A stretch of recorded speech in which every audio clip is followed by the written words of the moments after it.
almost didn't see you there. In August 1942, a French man named Paul Collet attacked a group of officers during a meeting of Légion des Volontaires Français, a French volunteer component that served with the Nazi Wehrmacht. Collet did not belong to a resistance network or an organized political group, but acted entirely alone and in full knowledge of his certain death. For the up-and-coming playwright Jean Anouilh, Collet's solitary act captured at once and reminded him of the story of Antigone, inspired him to bring the tale back to the public light. Anouilh wrote a modernized version of the story that would resonate with his countrymen, and it premiered 2 years later at the Théâtre des Halles in Paris.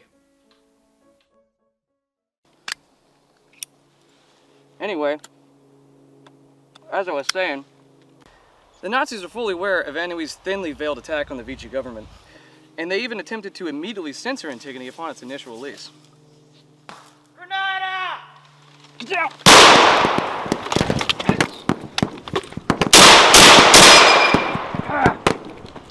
Critics considered Antigone to be a fantastically driven performance. However, some called me, Anouilh, a sympathizer, and even went so far as to call him a French collaborator. Anouilh wrote a beautiful call to arms for Das Dritte Reich. We would never suppress such a work of art. To suggest so would be treason. We only wish for the proliferation of truth and love for Freiheit und Führer.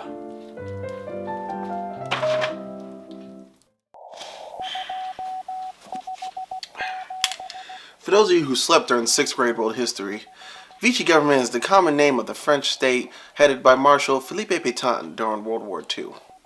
It was an independent ally of Nazi Germany until 1942 when Berlin took full control.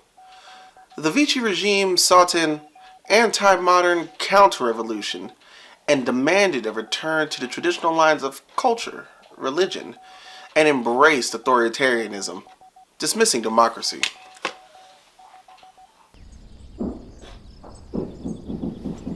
It was Henry David Thoreau who coined the term civil disobedience in 1846, and he cited the titular character of Antigone to serve as an example of this.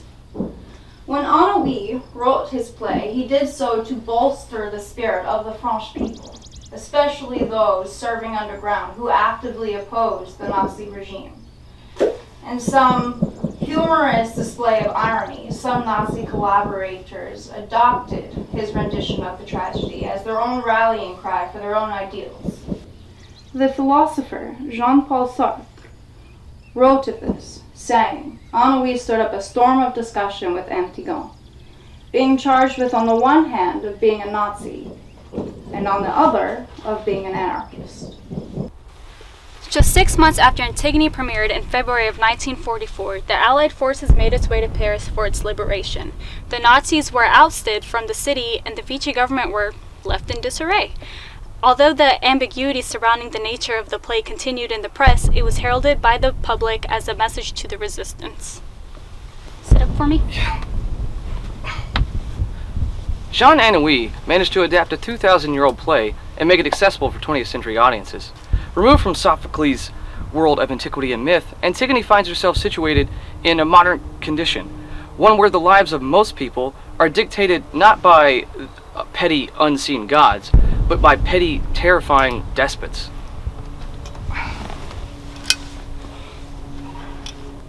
By placing the protagonist in the reality of the Nazi occupation, the symbolism for the necessity to rebel against authority became less ambiguous.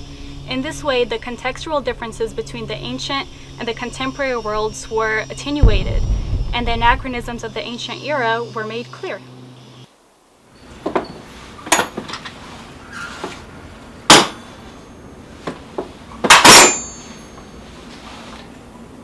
Antigone was actually pronounced differently in Anouilh's play, in contrast to that of Sophocles. One move made to modernize the story was to change the name of the protagonist to something that sounded more like French in the sake of identification. In his play, Antigone was pronounced Antigone.